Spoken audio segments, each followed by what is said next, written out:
साथ मैं हूं सुरभि शर्मा। नमस्कार, मैं हूं अमित पालित। सुबह के 9 बजे हैं, हम आपके लिए लेकर आए हैं सुबह 9 बजे 9 बड़ी खबर। और आपको दिखाएंगे 2 लाख लोगों के वैक्सीनेशन के साथ कैसे कामयाब हुई भारत की वैक्सीन क्रांति। टीके पर महाराष्ट्र में कैसे फैल गया महा कंफ्यूजन, और बातचीत नाकाम होने के बाद कहां चल रही है किसानों की ट्रैक्टर परेड की तैयारी।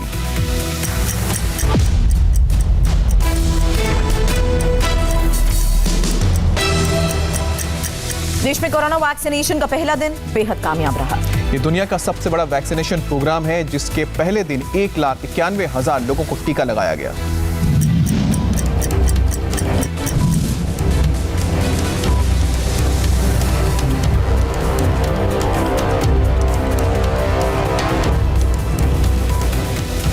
इस तस्वीर के साथ ही हिंदुस्तान ने एक नया इतिहास रच दिया। दिल्ली से लेकर केरल तक और गुजरात से लेकर नागालैंड तक में ये प्रोग्राम चलाया गया ताकि भारत कोरोना पर कड़ा प्रहार कर सके।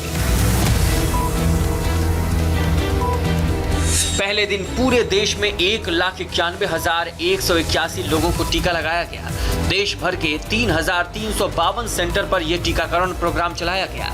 इन वैक्सीनेशन सेंटर पर 16,755 लोगों की ड्यूटी लगाई गई थी। जिस तरह धैर्य के साथ आपने कोरोना का मुकाबला किया, वैसे ही धैर्य अब वैक्सीनेशन के समय भी दिखाना है।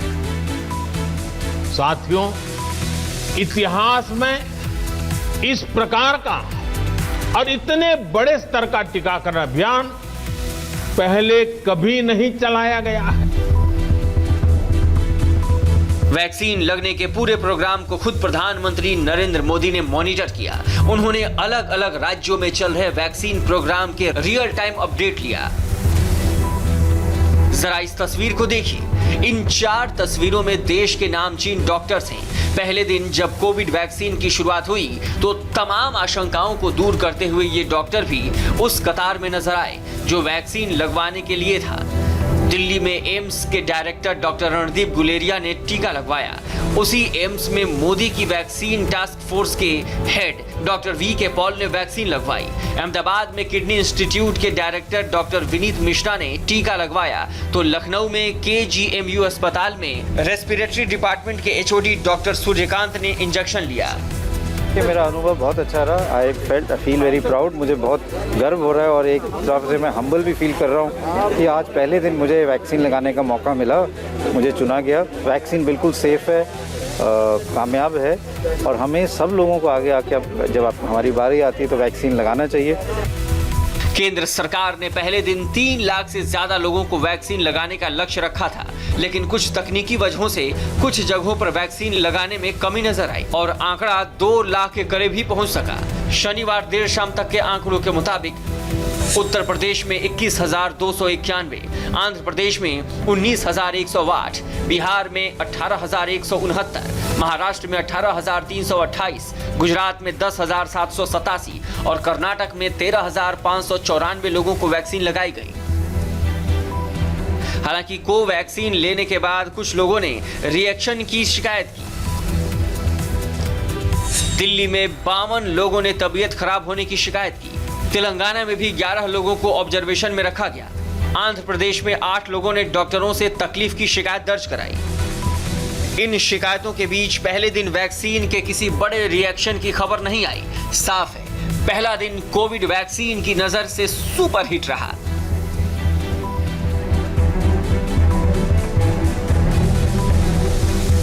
पूरे देश में वैक्सीनेशन सुचारू रूप से चली, लेकिन महाराष्ट्र में आखिरी वक्त में इस पर सियासत हावी होती नजर आई। वैक्सीनेशन पर महाराष्ट्र सरकार और BMC की आपसी भिड़ंत में आगे के टीकाकरण पर सवाल खड़ा हो गया। कल शाम BMC की तरफ से जारी प्रेस रिलीज में कहा गया कि कोविन ऐप में तकनीकी खराबी की वजह से वैक्सीनेशन 2 दिन यानी 17 और 18 जनवरी को बंद रहेगा। इस पर 19 जनवरी को फैसला लिया जाएगा। BMC ने टीकाकरण 2 दिन बंद रहने की बात कही तो राज्य सरकार अलर्ट हो गई। रात करीब 12:15 बजे महाराष्ट्र के स्वास्थ्य मंत्रालय की तरफ से सफाई पेश की गई। सरकार की तरफ से कहा गया, रविवार और सोमवार को वैक्सीनेशन का प्रोग्राम पहले से ही तय नहीं था। ऐसे में 2 दिन के लिए वैक्सीनेशन कैंसिल करने का सवाल ही नहीं उठता। भारत सरकार की गाइडलाइंस के मुताबिक अगले हफ्ते वैक्सीन सेशन जारी रहेगा। हालांकि कल शाम जब केंद्रीय स्वास्थ्य मंत्री ने राज्यों के स्वास्थ्य मंत्रियों संग वर्चुअल मीटिंग की तो महाराष्ट्र के हेल्थ मिनिस्टर ने कोविन में खामियों की बात उठाई। ऐप में या तकनीकी प्रॉब्लम काफी रहे और इसीलिए कुछ मैन्युअली भी काम करना पड़ा। मैन्युअली करना पड़ रहा है इतना मैं जरूर कहूंगा, क्योंकि कई बार सेशन जनरेट नहीं हुए हैं, इसीलिए मैन्युअली ये करना पड़ रहा है। तो कोविन के ऐप के अलावा और कोई भी प्रॉब्लम दिन भर के इसमें नहीं रहा। मुंबई के कई अस्पतालों में पहले दिन वैक्सीनेशन का टारगेट हासिल नहीं किया जा सका। मुंबई के जेजे अस्पताल में कल 1000 लोगों को टीका लगना था, लेकिन सिर्फ 39 लोगों को टीका लग सका। इसी तरह केईएम अस्पताल में 243, साइन अस्पताल में 188, नायर अस्पताल में 190, कूपर अस्पताल में 262, बांद्रा भाभा अस्पताल में 149, घाटकोपर के रजवाड़ी अस्पताल में 289 लोगों को ही वैक्सीन दिया जा सका। वैक्सीनेशन पर महाराष्ट्र सरकार और बीएमसी के फैलाए कंफ्यूजन के बीच सच ये भी है कि महाराष्ट्र सरकार ने पहले दिन कुल 28,500 स्वास्थ्य कर्मियों के टीकाकरण का लक्ष्य रखा था, लेकिन 18,425 लोगों को वैक्सीन दी जा सकी। कोरोना पर निर्णायक वार के बीच बर्ड फ्लू की स्थिति बिगड़ती जा रही है। दिल्ली चिड़ियाघर में बर्ड फ्लू की पुष्टि ने चिंता बढ़ा दी है। दिल्ली के चिड़ियाघर में बर्ड फ्लू का साया। जनवरी के जिस महीने में जहां लोकल और माइग्रेटेड बर्ड से गुलजार रहता है, वहां आज सन्नाटा है। शनिवार को चिड़ियाघर में एक उल्लू पक्षी मरा हुआ मिला। पक्षी ब्राउन फिश आउल प्रजाति का था। RT-PCR टेस्ट के बाद उसमें H5N8 एवियन फ्लू होने की पुष्टि हुई। इसके बाद पूरे चिड़ियाघर में हाई अलर्ट और सैनिटाइजेशन का काम तेज कर दिया गया। चिड़ियाघर में बर्ड फ्लू के बाद पूरी दिल्ली में इससे जुड़ी अथॉरिटीज को अलर्ट कर दिया गया है। वहीं महाराष्ट्र में स्थिति और बिगड़ी है। 22 जिलों में बर्ड फ्लू फैलने की रिपोर्ट पहले से ही थी। शनिवार को यहां 900 से ज्यादा पक्षियों की मौत होने की खबर है। इसके साथ अकेले महाराष्ट्र में 8 जनवरी से अब तक 5000 से ज्यादा पक्षियों की मौत हो चुकी है।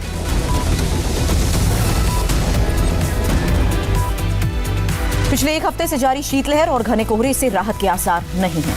मौसम विभाग के मुताबिक अगले 3 दिन तक कोहरे के साथ ठंड जारी रहेगी।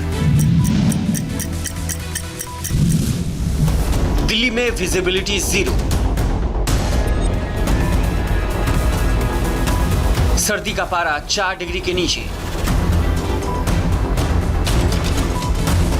शनिवार से ही ये राजधानी दिल्ली का हाल है। सुबह सुबह कोहरे के साथ कंपा देने वाली ठंड, कहर ऐसा कि जिंदगी की पूरी रफ्तार थम जाए। 0 से 10 मीटर से भी कम की विजिबिलिटी के साथ सड़कों पर सुबह का ट्रैफिक शून्य रहा, तो दिल्ली जाने और आने वाली ट्रेनें लगातार कैंसिल हो रही हैं। हवाई यातायात पर इतना असर पड़ा है कि इतने घने कोहरे में CAT-2A और CAT-2B लाइसेंस वाले पायलट्स को ही विमान उड़ाने की अनुमति दी गई है। पहाड़ों पर हो रही बर्फबारी और ला नीना इफेक्ट की वजह से मुश्किल अगले 3 दिनों में और बढ़ने वाली है। मौसम विभाग के मुताबिक शनिवार देर रात को चंडीगढ़, अमृतसर में विजिबिलिटी 50 मीटर से कम रही। पटियाला और अंबाला में भी विजिबिलिटी 50 मीटर रही। वहीं उत्तर प्रदेश की राजधानी लखनऊ में विजिबिलिटी 25 मीटर से भी कम चली गई। वाराणसी, भागलपुर, गुवाहाटी में विजिबिलिटी 500 मीटर तक नापी गई। मौसम विभाग के मुताबिक दिल्ली समेत उत्तर भारत में तापमान में बढ़ोतरी 19 जनवरी से संभव है, लेकिन ठंड से राहत जनवरी के आखिरी हफ्ते से ही मिलने का अनुमान है। सर्दी और कोहरे के बीच आंदोलन कर रहे किसान संगठन दिल्ली में एक बड़ी ट्रैक्टर परेड की तैयारी में जुटे हैं। यूपी के शामली से ट्रैक्टर परेड की रिहर्सल की तस्वीर सामने आई है।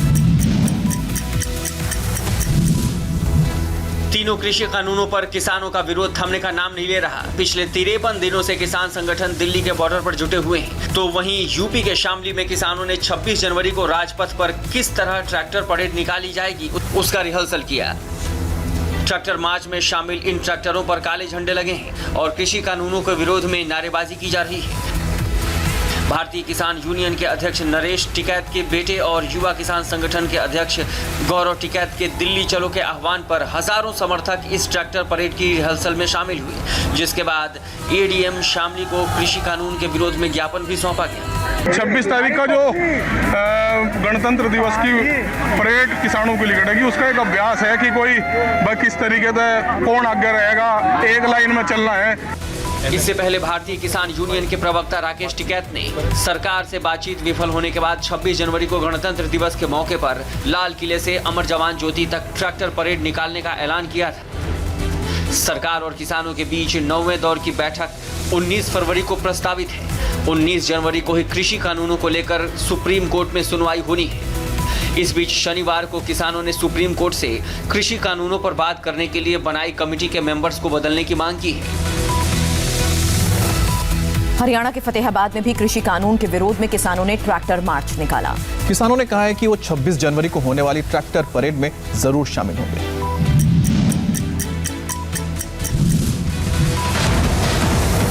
हरियाणा के फतेहाबाद में शनिवार को किसानों ने जिला मुख्यालय तक पहुंचकर ट्रैक्टर परेड की रिहर्सल की। इस परेड में किसान 2000 से ज्यादा ट्रैक्टर लेकर सड़कों पर उतरे, जिससे national highway number 9 Fatehabad Hisar राजमार्ग पूरी तरह जाम हो गया।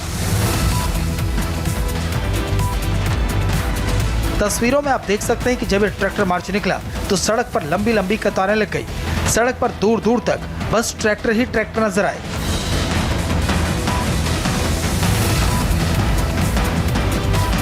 इस दौरान बीच सड़क पर ही किसानों ने जनसभा का भी आयोजन किया। किसानों का कहना है कि ये तो अभी शुरुआत है। 26 जनवरी के परेड के लिए इससे भी ज्यादा ट्रैक्टर पहुंचने की तैयारी में है। जो 26 की तैयारी वास्ते आज ਜਿਹੜਾ ਸਾਡਾ ਰੈਸਲ ਮਾਰਚ है, सब तो लॉन्ग मार्च हरियाणा के अंदर ये नवी जान फूकेगा। 26 जो जनवरी की तैयारी है वो बड़ी वड्डी पद्धर से कर रहे हैं। हजारों लोग लाखों लोग दिल्ली वाल 26 जनवरी में जा रहे हैं। किसानों ने यह भी ऐलान किया कि अगर सरकार ने तीनों कृषि कानून वापस नहीं लिए तो 23 जनवरी को सुभाष चंद्र बोस का जन्म दिवस और महिला दिवस भी इसी तरह ट्रैक्टर मार्च निकालकर मनाएंगे। किसानों की ट्रैक्टर मार्च के बीच आज से दिल्ली में गणतंत्र दिवस परेड की रिहर्सल शुरू। और दिल्ली ट्रैफिक पुलिस ने जारी की एडवाइजरी, आम लोगों के लिए कई रूट्स में बदलाव किया। 26 जनवरी से पहले राजधानी दिल्ली में गणतंत्र दिवस की तैयारियां तेज हो गई हैं। राजपथ पर परेड की रिहर्सल आज से शुरू हो चुकी है। दिल्ली ट्रैफिक पुलिस ने कई रास्तों पर ट्रैफिक डायवर्जन लागू करने के साथ साथ शनिवार को एडवाइजरी भी जारी कर दी है। दिल्ली ट्रैफिक पुलिस की एडवाइजरी के मुताबिक 17, 18, 20 और 21 जनवरी को गणतंत्र दिवस परेड की रिहर्सल होगी।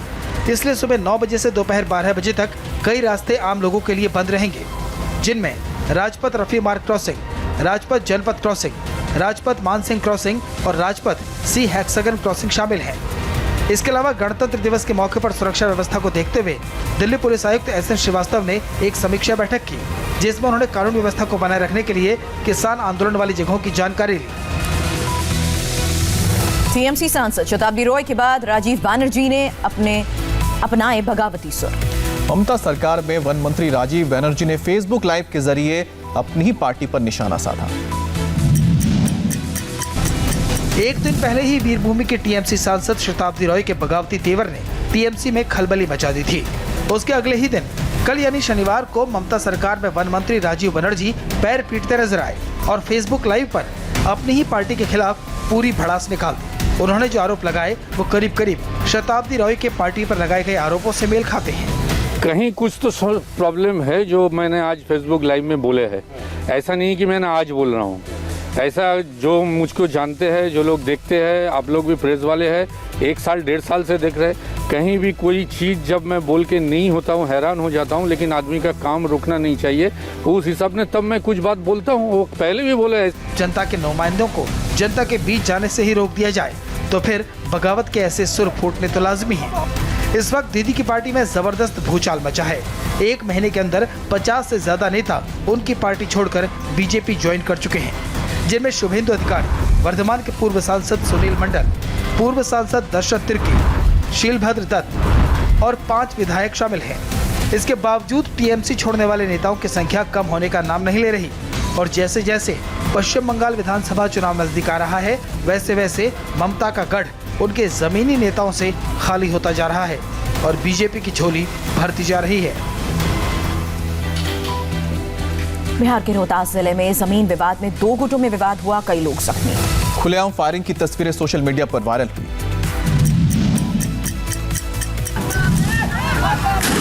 बिहार के रोहतास जिले से एक बार फिर फायरिंग की तस्वीरें सामने आई। मल्हीपुर गांव में दो परिवारों के बीच जमीन विवाद के बाद खुलेआम फायरिंग हुई। मामला हाथापाई, लाठियों और पत्थरबाजी से शुरू हुआ। थोड़ी देर बाद माहौल और बिगड़ गया और फायरिंग शुरू हो गई। वायरल वीडियो में आप देख सकते हैं कि कैसे एक शख्स छत पर चढ़कर बंदूक से निशाना साधकर भीड़ पर गोली चला रहा है। इस घटना में दोनों पक्षों की तरफ से 8 लोग घायल हुए हैं। पुलिस ने अब तक 9 लोगों को गिरफ्तार किया है। वहीं पुलिस का कहना है कि जमीन विवाद में पहले भी इन दोनों गुटों में कई बार मारपीट हो चुकी है। थाना प्रभारी जाकर स्थल का निरीक्षण किए थे और दोनों पक्ष को मना किए थे कि कुआं को मत भरिए, लेकिन इन लोगों ने आज पहले इलाज करवा लीजिए। 6 बजे भर रहा था। मेरी भाभी जो मना कर रही थी, तो इसके चलते हम लोग गए, लोग मारपीट करना शुरू कर दिया। जमीन विवाद में जो गुटिया है उनके बीच में यह वारदात हुआ है, परंतु जो भी इस प्रकार की घटना में शामिल रहेगा उस पर कार्रवाई। इस घटना के बाद पुलिस की कार्यशैली पर भी सवाल उठ रहे हैं। आखिर इतने अवैध हथियार रोहतास जिले में आए कहां से? जल्द लौटते हैं आपसे थोड़ी देर बाद। एक्सप्रेसवे पर आज फिर कोहरे की वजह से कैसे हुआ हादसा, देखिए तस्वीरें ब्रेक के बाद।